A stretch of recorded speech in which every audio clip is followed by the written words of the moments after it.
Welcome to another episode of the Jesus Cartel.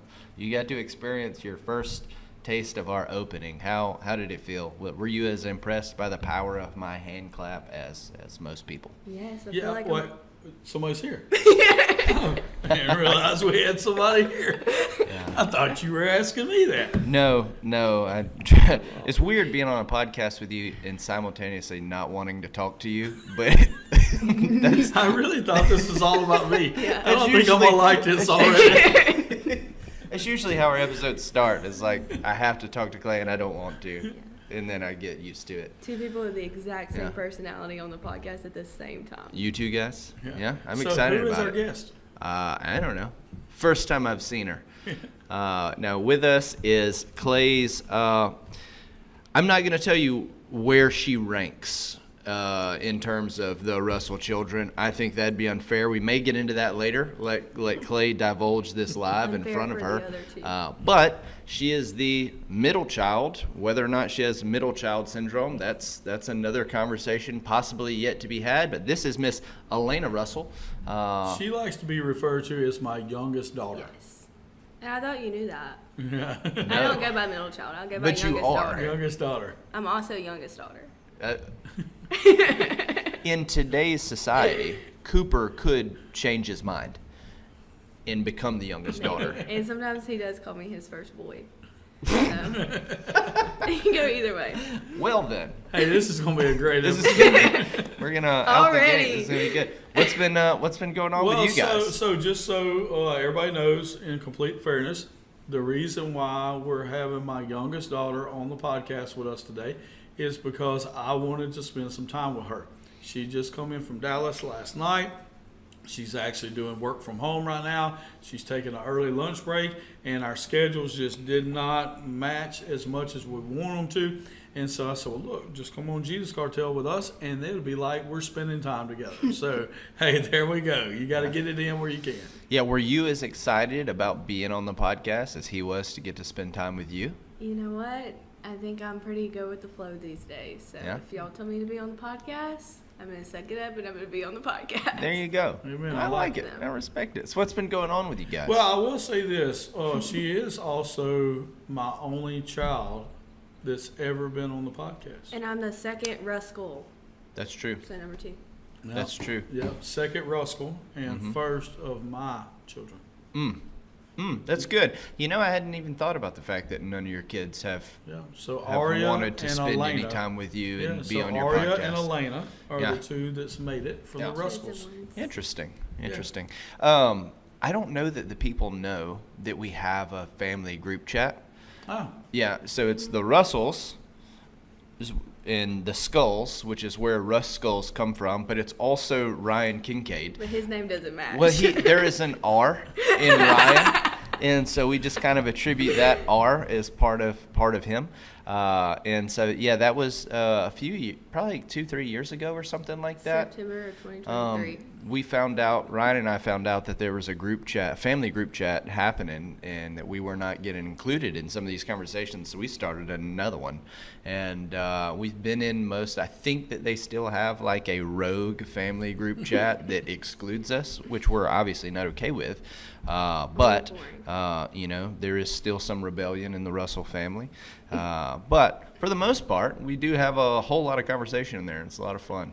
yep. So life is good. Both the girls are coming in from Dallas this weekend, so we're excited about that. Awesome. Cooper's got one of his last regular season football games. So Who do y'all have? So we have Ravel coming to town. Okay. Now Ravel's coach this year is an old friend of mine, Lynn Milliton. Yeah. Lynn grew up as the quarterback at Franklin Parish High School, or Winsboro High School at the time, and now he is the head football coach at Ravel.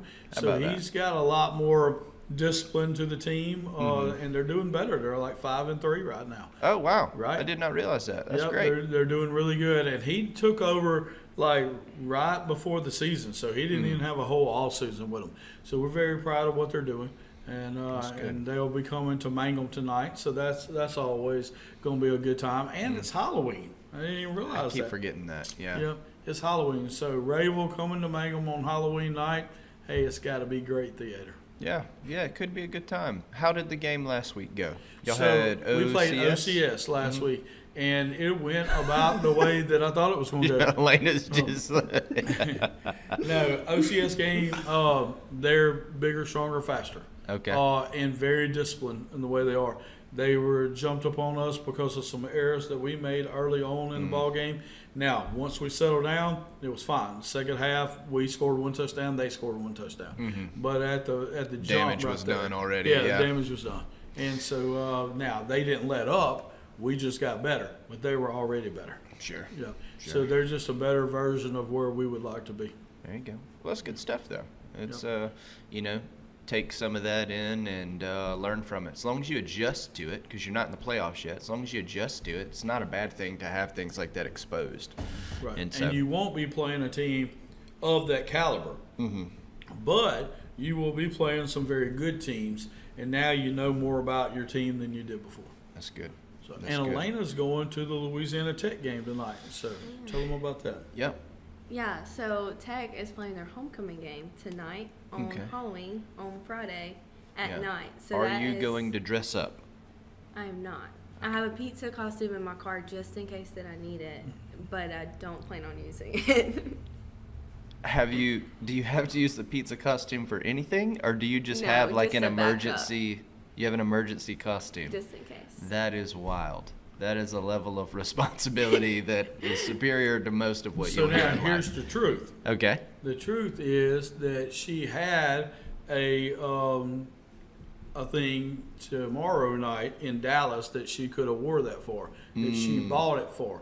But she decided to come spend quality time with her family. Yeah. So she went ahead and brought her costume just in case she needed Yeah. it. But she decided to make a detour and spend time with her family. So I figured it'd be versatile, whatever Yeah. room that I was in on Halloween. Well, the thing about a pizza costume is there's lots of occasions outside of Halloween that it Exactly. might would That's what I be was thinking. useful. I'm you hungry, know? put on pizza Yeah. costume. Let y'all know. You might could get free pizza at places if you show up. Johnny's would probably eat it up. I'm saying. Well, is it a triangle? It's It's a a triangle. triangle. It's more As soon as she Pizza said Hut. that, I was like, we got to go to Pizza Hut. Yeah. Pizza Hut. Yeah. But hey, I like it. I got a lot of respect. What made you decide on pizza? What was the? So my roommates and their friends were doing something at their house, and they're all being fast food characters. Ooh. And my best friend is being Little Caesars. So Okay. I needed to be in the group without being in the group, like I in the get group it. adjacent. I get it. And pizza's my favorite food. I like it. I did not know that about you. Really? Yep. Okay. I love Any pizza. particular joint, or just across the Just board pizza? I don't think I've ever had pizza that I didn't like. All right. Praise God. Yep. That's awesome. We are Operation Family Freedom is setting up at our very first conference this weekend. Good. It is a women's conference Yay. that I, Andrew Skull, not a woman, Yeah. because I know what a woman is. It's a very controversial topic nowadays. Yeah. I will be at a women's conference setting up Yeah. and representing Operation Family Freedom and sharing the vision of our organization with a lot of women who are seeking to deepen their relationship with the Lord. And so just excited about the potential there to make some connections, meet some people. We're going to be praying for people all day. It's going to be a lot of fun. And I think so- it's great. You know, Elena and I were at that same women's conference deal 6 months ago. April. Me playing music and her She speaking spoke. at it. Yeah, that's right. Yep. So great people there. So y'all Yeah. will have a good time. If you've never gotten involved in Desperate for Jesus, I would look into it. It's been Love growing Desperate a for lot Jesus. too. It's it's like anything around Franklin Parish. You always start small, but Right. they've seen a pretty Oh, yeah. massive amount of growth since it began, and so super impressed with the ladies they're running and organizing that. Their workhorses, very organized. It's a fantastic ordeal that they're doing. And so if you haven't ever looked into it, it's called Desperate for Jesus.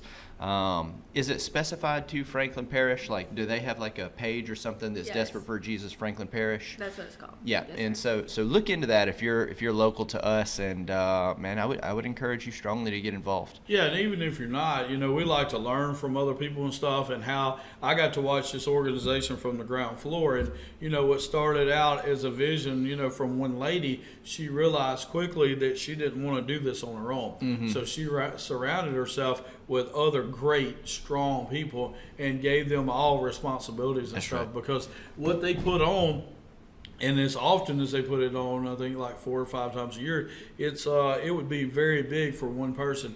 And so, the visionary behind it realized that, hey, I need to include more people and more churches and stuff. So Michelle's done a great job of getting other people on board to help out with that, and just to see how it's evolved and the structure behind it that you were alluding to, it's not a coincidence. It's on purpose. And, so anytime you do something, hey, do it well. Do it well from the very beginning. Include other people. She's including other churches. It's been easy for her to get great praise and worship and speakers and stuff because she's been, including other people since the very beginning of it. So just great way to run an organization. Yeah. Too many people make it a me show. Yeah. And it makes things very, very difficult, And so, a lot of props to her, a lot of props to the people involved. Just having the big picture in mind over, selfish ambition. And, you'd like to think that there's not a lot of that in the church,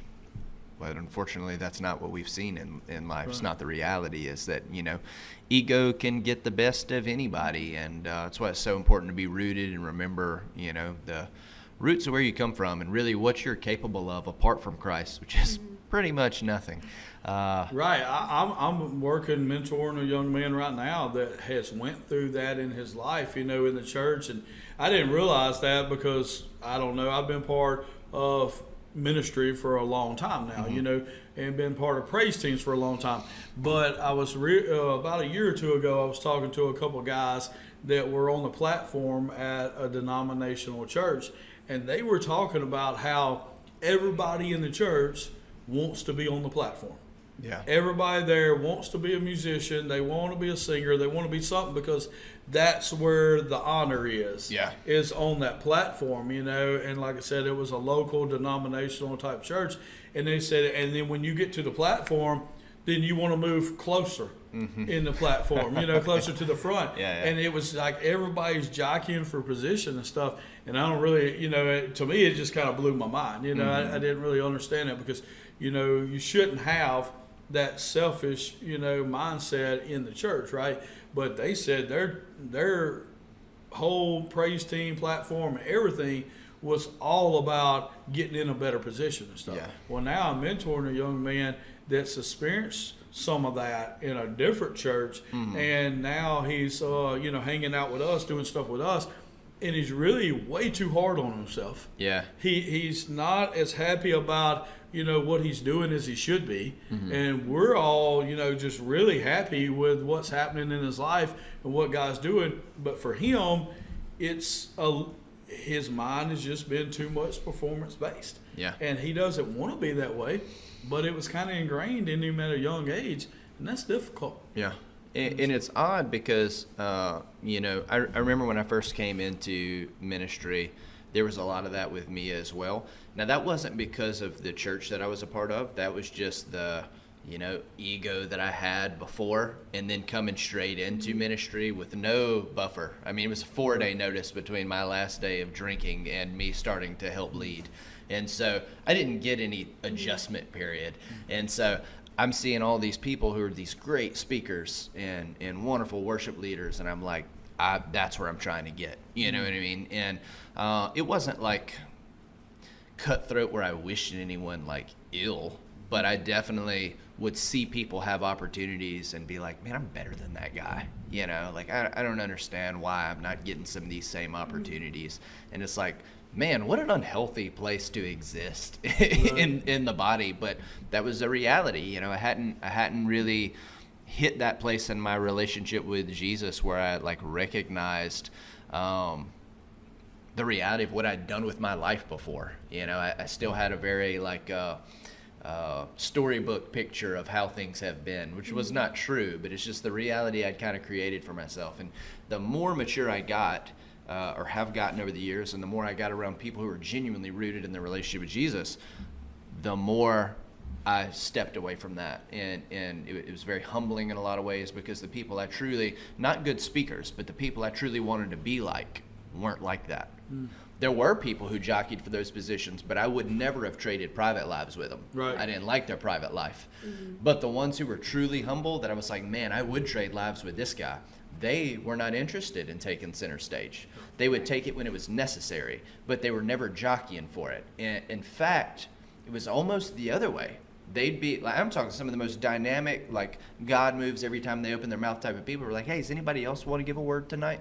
I've got something if nobody does, but if anybody else would like to, and I'm just like, who does this? You know what I mean? Like, you got a crowd here, man. And so it just really redirected, what I learned to be normal in people. There's a difference in people who are seeking to look like Jesus and people who are seeking praise for looking like Jesus. And Scripture is very clear. It's like, hey, you can pray out in the open and real loud and in front of everybody, but that's the only reward you're going to get for it, is the notoriety that you get for it. And that's going to be as far as it goes. And so it's a different thing, and I'm just thankful to the Lord for moving me and the people that I love away from those things. Like I never saw so many people struggle with that because they were raised differently, and it's taught me to raise my children different. My children won't have that struggle because I was raised by people who raised their children differently, and it's good. Yeah, I like it. When I came into the church and stuff, I mean, at the time, I was a professional saxophone player. Yeah.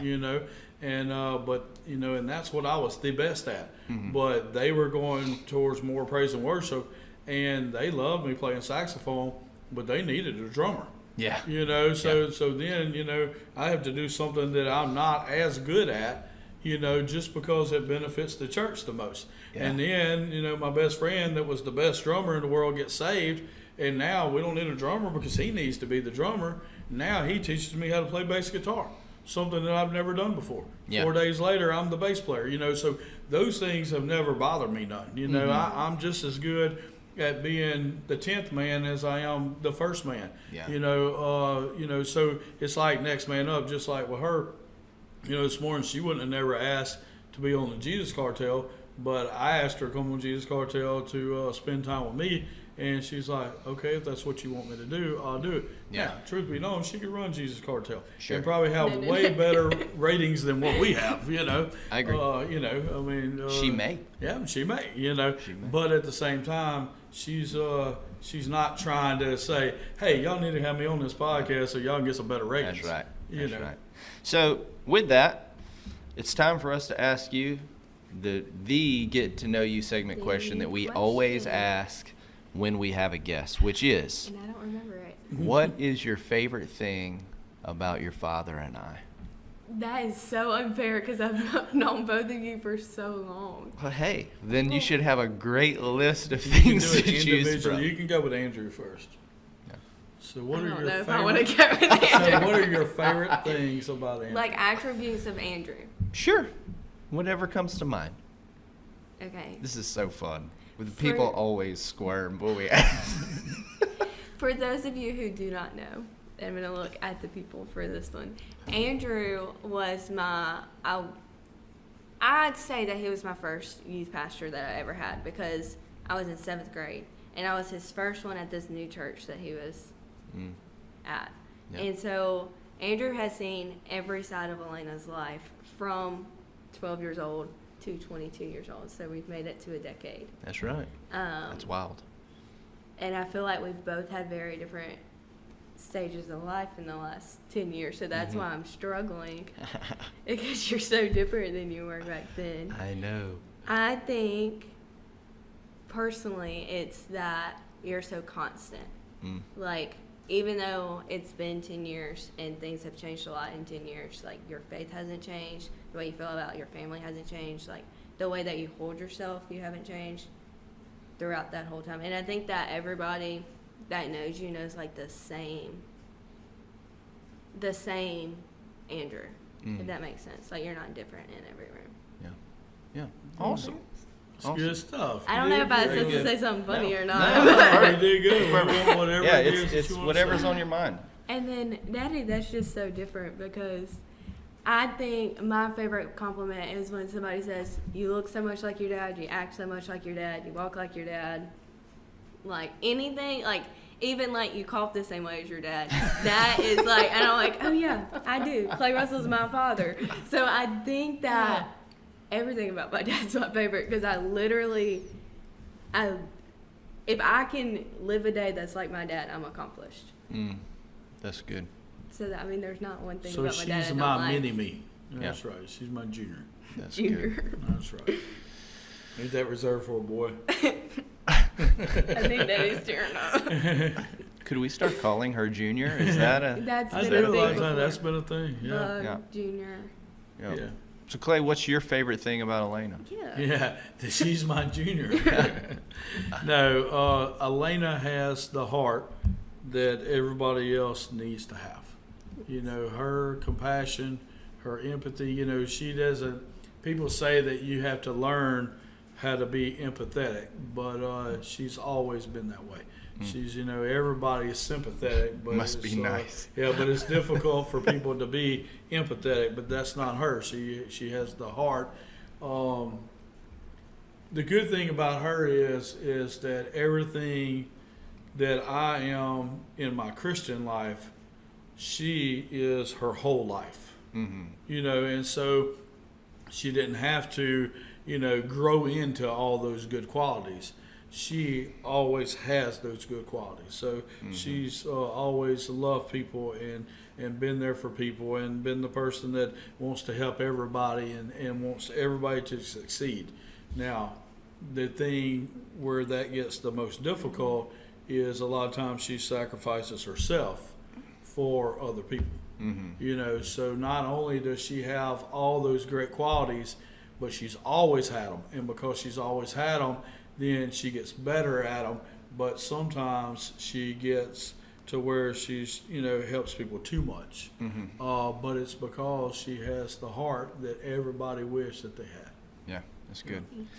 I have always appreciated about Elena, she has an effortless ability to make people love her. And that's not easy.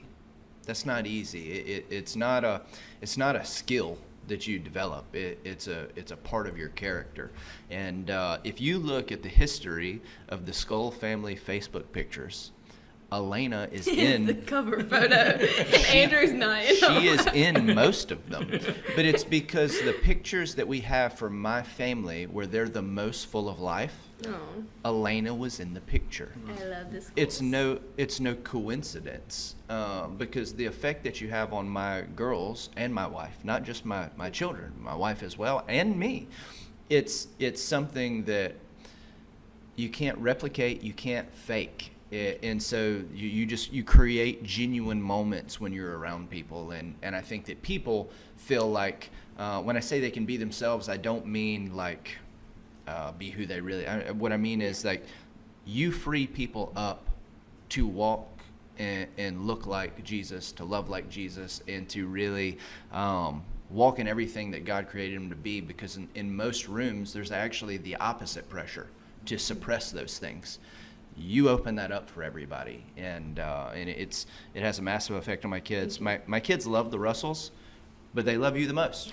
No, they do, and they would tell you that. You're probably, other than Clay, just because they see Clay the most, they see Clay and Miss Becky the most. But I would bet that you're the only one of the kids they could name. They see the kids all the time, but you just have a different impact on the room.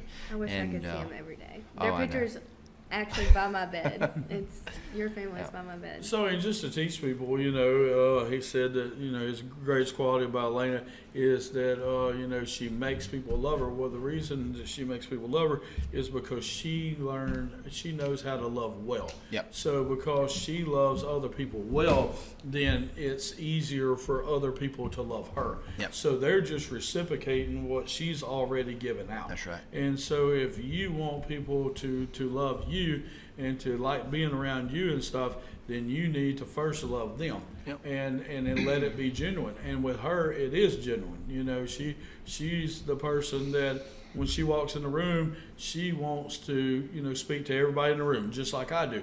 not so that she can be acknowledged, but Yeah. so that they know that she acknowledged them. That's good. And so she's not going to be the one that hides, and it isn't that she's trying to be the center of attention. It's right the opposite. She's trying to let them know that they matter. That's right. And so every time we have a guest, we ask this question. We do it every time. And there's a reason I always like to bring up this point because it's very, very important. There's never a bad time to give honor to people. Amen. There's never a bad time to give honor to people, and you can never give too much honor to people. Every opportunity you have to honor the people around you, take advantage of it. Take advantage of it. It feeds their soul.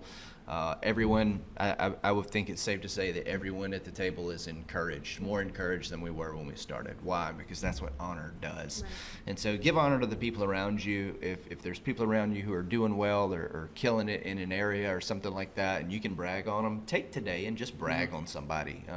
Brag on everybody you come in whatever way you can. Just give honor to them, encourage one another. This is a big part of what the early church was designed to do. It's still the purpose of the church, but I say early church because it's kind of gotten lost. Right. We see it really heavy, encouragement in the early church, and I think a lot of people are like, well, what is encouragement? That's encouragement, giving honor, appreciating what people are accomplishing for the kingdom, and encouraging them to continue by honoring what they're doing. Yeah, and I'll just add this. I've had a lot of people tell me, "Well, you have the gift of encouragement." They tell me, "You're just a great encourager." But here's the deal: when you encourage somebody, don't lie to them. Yeah. Right. Yeah. That's the big deal. Don't tell them they're doing great when they're not.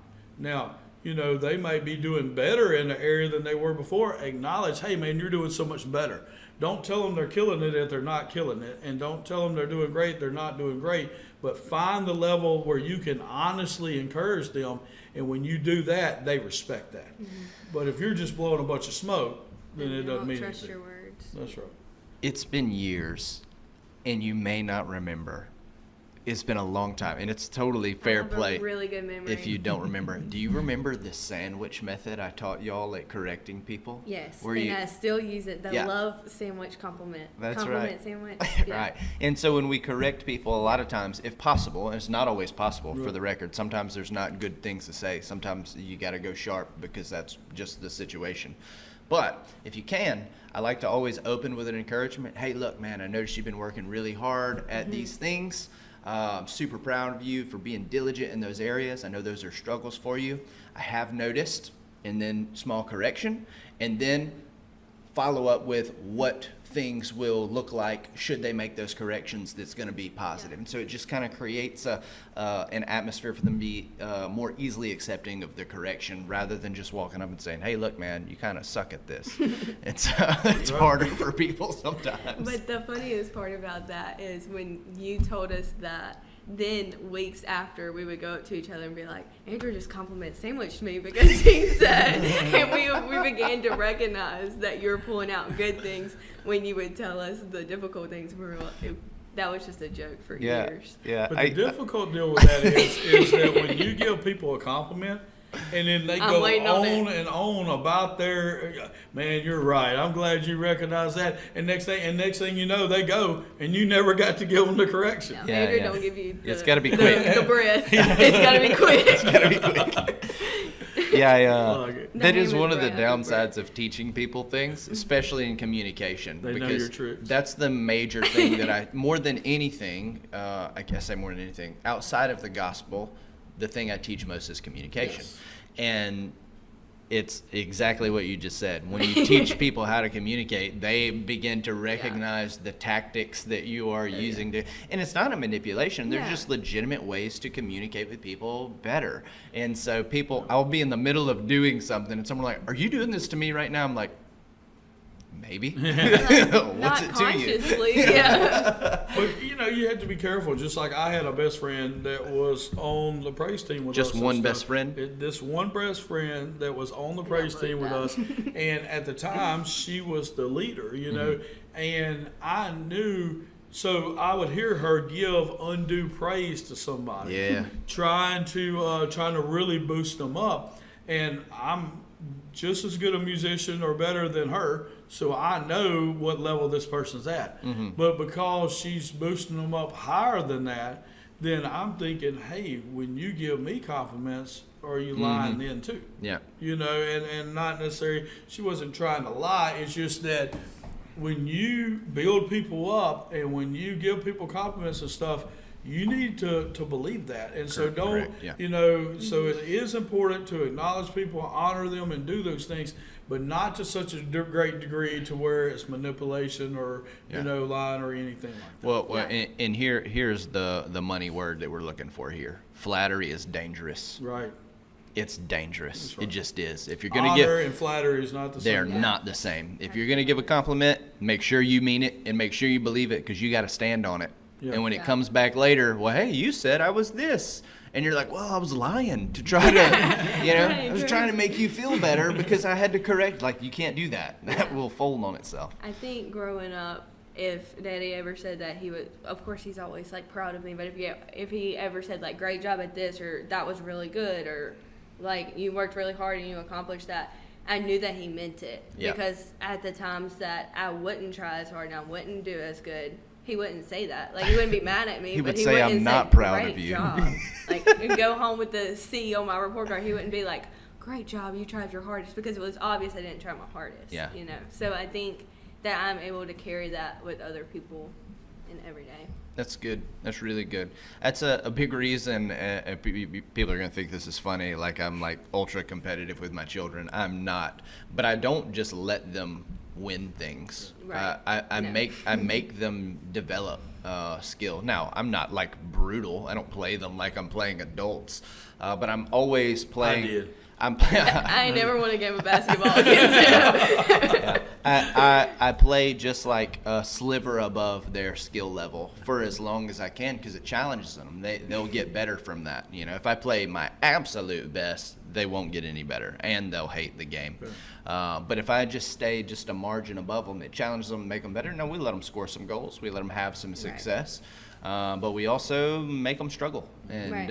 And it's the same kind of way when we're dealing with people. We want to always push people to be better. We don't ever want to flatter them to the point of contentment, especially if they're not in a place where contentment would be a good thing Right. for them. You know. Right. Yeah, we did that, you know, with the kids all the time. I mean, just, you know, aggressive with them, you know, hey, you know, not so much that they wouldn't ever want to play, but at the same time, let them know, you know. Yeah. And then every once in a while when they would, you know, talk a little too much trash or whatever, then score another 5 points in a row just Yeah. to let them Humble know us. who Daddy is. And it's the same way, you know, I tell the guys all the time, man, I want you to be bigger, stronger, and faster so much that I would love for you to surpass me. The only issue with that is I've been walking this thing out for 28 years now at a pretty good path, you know, pretty good speed the whole time, and I'm not fixing to wait on you. Yeah. So I would love, in theory, for you to pass me up, but I'm not going to stop in order for you to catch up. Yeah. You know, and it's the same way with our kids, same way with the people we're mentoring. Hey, we want to see you do good, and we're going to help you, and we're going to honor you, and we're going to honor where you are and where you're going and that kind of stuff. But what we're not going to do is act like you're doing something that you're not, and we're not going to wait on you. Yeah. That's right. You know, That's right. because That's good. God's got a plan for our life too. Hey, while we were sitting here and you were saying that, I had an email pop up that your oldest daughter, I guess it's what, before Yes, you're the youngest, your that's her oldest name. daughter, she just sent a donation to help free slaves from the Bibles. We Okay. discussed So that. yeah, she's got a new project, Yeah. and so yeah, let's talk about that just real quick, and then we'll go. I don't know if we mentioned that, but BayouLettering.com is Annalise Russell. She is the oldest of the Ruskell children, Yeah. and she has been painting Bibles for a long time. Well, now she's learned how to engrave on Bibles, so now it's her handwriting being engraved on Bibles and stuff. And a portion of, and it took her months to figure this out. The machine's like $30,000, but the portion of the proceeds from them are all going to Operation Family Freedom. Yeah. So if you go It's to been really cool. BayouLettering.com, which is one of our sponsors here on Jesus Cartel, not only will you be helping the Ruskells and Annalise, but you'll also be helping Operation Family Freedom. That's right. Yep. We're talking about flattery and talking about letting people be content in areas where it can be a little dangerous. I'm going to take it just a hair to the extreme because I've got a fairly extreme example that works real well, because we were talking about sports. But most people know, maybe not everybody, most people know that I do hand-to-hand combat, have for a while. So I train my children, not extensively. I mean, they're young, not extensively, but they're very familiar. And from time to time, we'll spend some time on the mats and practice and things like that. Well, it was probably a year and a half, maybe 2 years ago. Aria was 6 or 7, and we were out in the yard, had some mats in the driveway, and we were just training, and we were rolling through some things, and I'm letting them, move around and advance and make some moves, and I'm so much heavier than them that I have to be very careful with them, because if I at any point let my weight fall on them, it's going to hurt them just because of sheer weight. And so in basketball, I can play a lot harder against my kids than I can in grappling because of physical safety reasons. And so I'm being very gentle with my kids, and I can see Aria's ego while we're there just climb because I'm letting her have so much success. And she tries a move, it doesn't work, and she looks at me and she gives me a look that I've never seen her give me before. And I was like, "What's wrong?" She was like, "I'm pretty sure I could have choked you out just then." I was like, "Oh, baby, no." Her father's daughter right there. No, I was like, "No, baby, you cannot." I said, "Daddy is a grown man." I said, "Take away the fact that I've been training for 17 years. Daddy is a grown man. You cannot choke a grown man. It doesn't matter how good you get. You're 7. You're not going to choke a grown man." And she looks at me, she goes, "I think I can." And so, like, in this moment, I'm like, I've got to show her right now. I've got to show her right now for her own safety that she can't do that. And so I said, "Okay, I'd like for you to try." And so we slap hands. This is just how you start. And we slap hands, and as soon as she slaps my hand, I snatch her arm, and I turn her around so fast, and I just, like, envelop her immediately. And, she taps out. We're talking less than 2 seconds. I did it as fast as I could without hurting her. And she starts crying, but she's not crying because she's hurt. She's crying because she really thought that she could do it. And I was like, "Listen, baby, we're training in a situation that I hope we never have to use. The only reason we're doing this is to give you a shot. But the reality is, men are so much stronger than women naturally, that it is never safe, no matter how good you get at this, no matter how old you get, it is never safe and never a good idea for you to physically challenge a male, ever. And we had a good, but let's say I flatter her there and say, "Hey, you know what? Maybe you could." And then some guy goes to put his hands on a woman at a grocery store or something like that, and my 7-year-old decides to waltz over and try to handle this situation. Now she is in real danger because of flattery. And it's like, people look at that situation and you're like, okay, well, that's kind of an extreme example. The only difference between that example and regular flattery is the immediate consequence. That consequence would be immediate. You're killing them slowly over a longer period of time. So it's equally dangerous. Right. And so for the last little bit of the episode, I'd really just like to kind of zone in on you here. That'd be okay?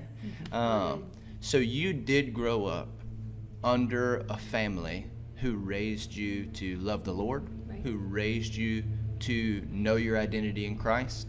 And a lot of people in the world have kind of varied opinions about those things. Just kind of off the top of my head, some people think that it can be a little strict.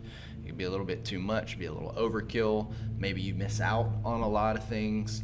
And then also there's kind of a belief system that everybody's got to go sow their wild oats. And if you don't go off and test the extremes of life, then you'll never really appreciate your relationship with Jesus. There's all these kind of things that I hear regularly because I'm raising my children this now. They're very young, so I hear them all the time. I am curious, what has been your experience in that? Sure.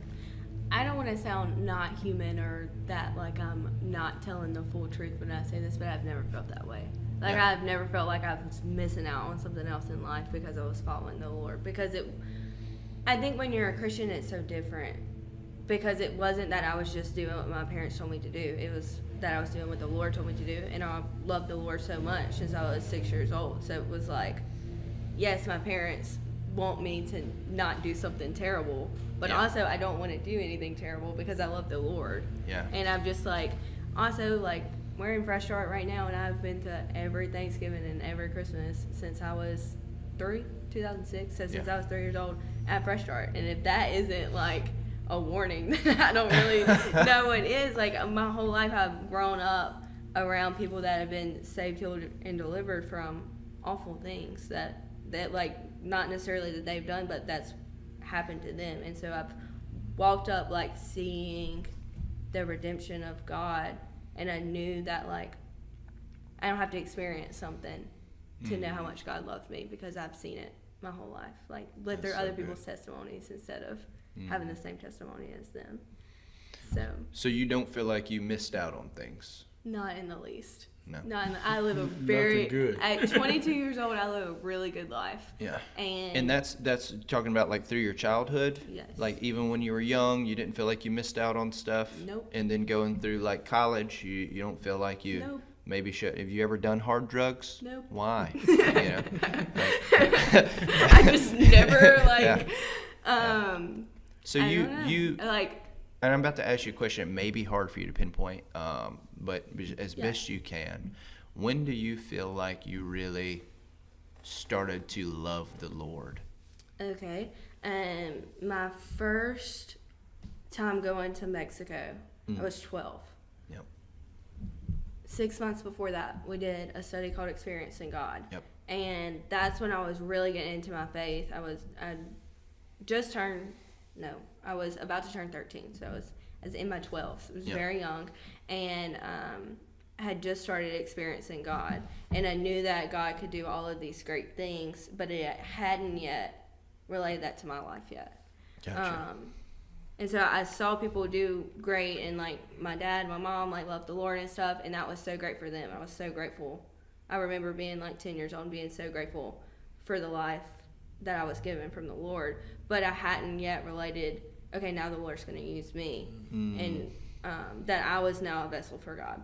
Yeah. So when I was 12, my dad put me on the side of the road in a third world country, literally sharing my testimony from the little bit that I felt like I had, but like he Was constantly that reminded India? me that no, Mexico, Yucatan. Okay. Yeah, So it's so- into cash. Oh, okay. Yeah. I remember the story of you sharing your testimony. I don't know why I thought it was over there. That's Yeah. that's so you're in Takash, In Mexico. The city, Yeah. in the city center. And I'm with all high schoolers and me and Uh-huh. my dad. And my dad's like, you grab the mic, Elena. And I remember telling him, like, Daddy, I don't have a testimony yet. Like, I'm 12. Like, Yeah. what do you mean? And he's like, you've been a Christian for 6 years. Like, he, Yeah. like, you just went through experiencing God. You've seen all these great things. And he handed me the mic. And I was like, okay, I think I had the mic for like 15 minutes. Like, homegirl was preaching for a long time. And that night, I saw these wonderful miracles I'll never forget. Mhm. And it's like when you're faithful with little things, like just holding the mic and talking to whoever's going to listen on the side of the road, like the Lord really revealed himself to me that night. And I saw miracles that I'll literally never forget. Yeah. So How incredible. that was the moment.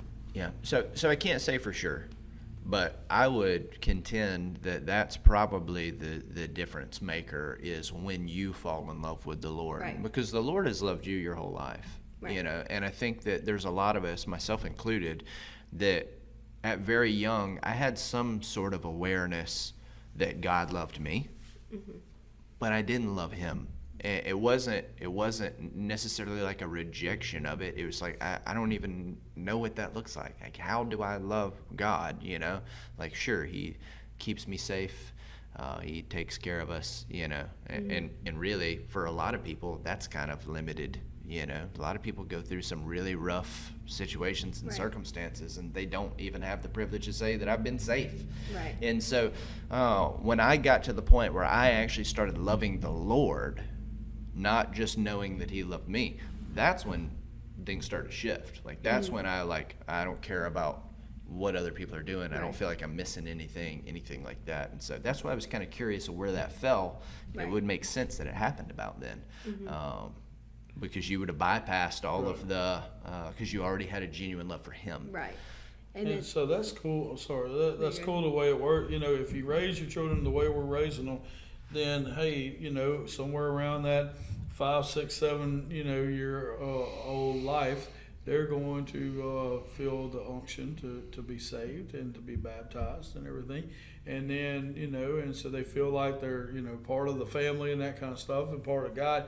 But then they're, like she said, I mean, they're very happy about their parents' relationship, but they don't know anything about relationships, and so they're trying to learn them. But, when they get to an age to where they can start developing real relationships, then they'll desire to have a real relationship with God, That's right. and with Him, and that's what happened in their life. right. That's good. And I would say like the next stage of that would be, okay, now I know that God loves me at 6, and then at 12, I love God. And then at like 17, that's when I started serving in the youth. And that's when I learned how to love people. And that was like an almost bigger deal for me because, okay, like now God has equipped me for the last 10 years. But how do I use that to make disciples? Yeah. And that's when I really felt a call of, okay, like this, it's very selfish to live a life just for myself. Yeah. Like I have to start giving this stuff out instead of just, okay, the Lord loves me, I love the Lord, and this is what I'm going to do for the Lord. Okay, like this world is fleeting. What am I going to do with that? So. Yeah. Man, that's huge. Yeah, so she's preaching or speaking the message that you and I helped write for me for this weekend. Yeah. Being an ambassador for Christ, know. Please don't make me talk on Sunday. No, Andrew and I worked on my message earlier this week. So. Gotcha. That's what I ended up sharing Wednesday with our students as well, just because it was all Yeah, fresh on my fresh. mind. And man, it's good stuff. I'm excited for your message. It's going to be good. So, any cons at all that you would say, or maybe not necessarily cons like, oh, this was such a horrible thing, but like any challenges that you feel like you probably experienced being raised in a home that's like really rooted in loving the Lord and identity versus just an average home?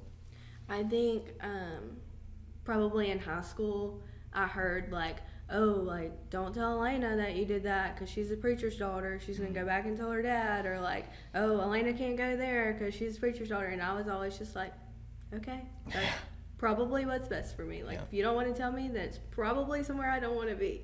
Yeah.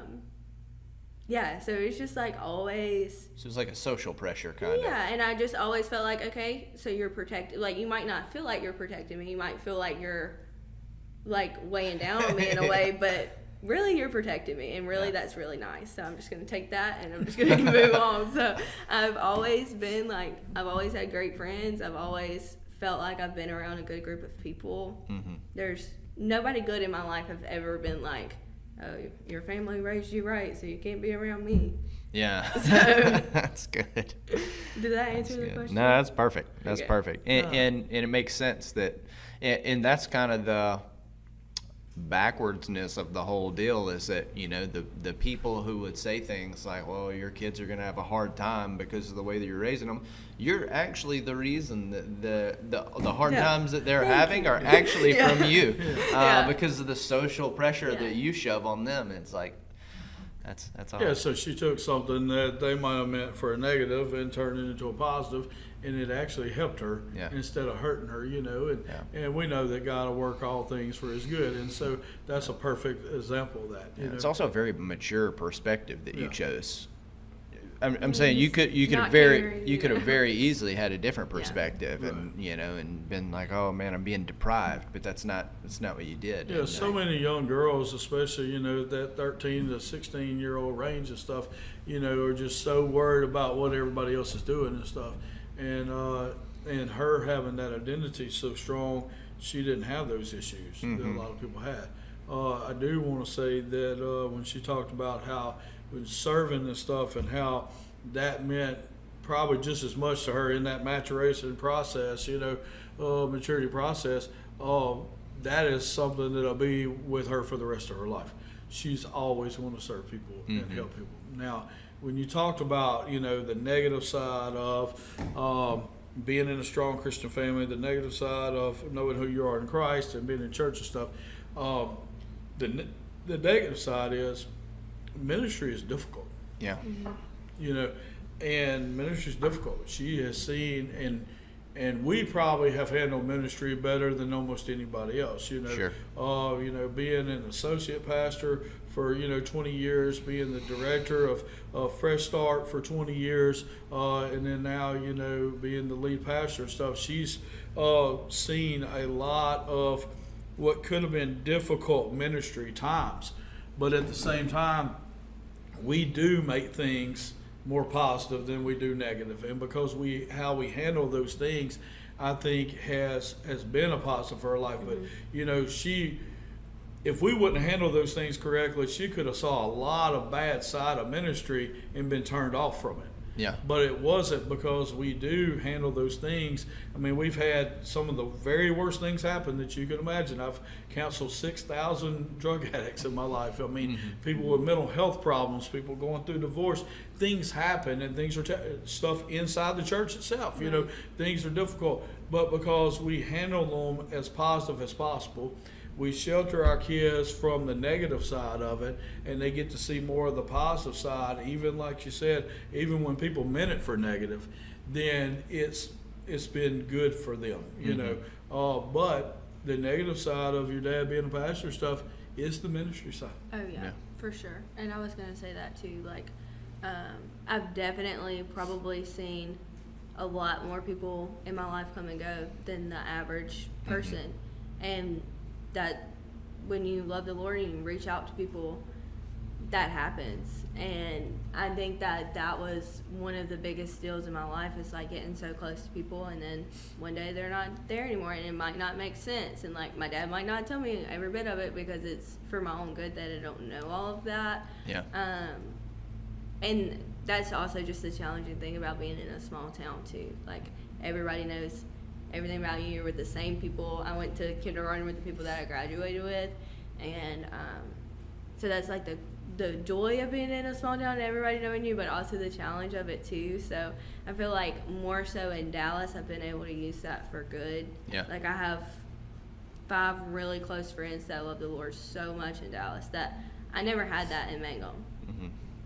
Wasn't bad people in Mangum, but also like not as much progression as there is with my friends in Dallas. So I'm just so blessed to be where I currently am, because it's so different from where I was before. Yeah. It's just another stage. And your friends in Dallas are just as rare. It's just you have a much larger pool to find them, know, and so that's a awesome thing, and it's I mean, the reality is I've been a youth pastor to I mean at least 1,000, probably 2,000 students over the years, and I can probably one hand, definitely no more than 2 hands can point to the ones that were just absolutely sold out for their relationship with the Lord. It's not because they weren't presented with the same information. It's just you still, at the end of the day, get to make your own choice for what to do with that information. And so, well, awesome. I really enjoyed having you today. Is there anything else on your mind? Anything else you want to say? No, thanks for the invite. Yeah. Well, you got an opportunity to tell America anything you want to tell them. Thank you, America, for listening. We'll see you next time. See you next time. Got anything else? No, I thought it was great. Yeah. Do I get to clap? Later. Sure, clap it out. We don't do a clap. There is no we do now.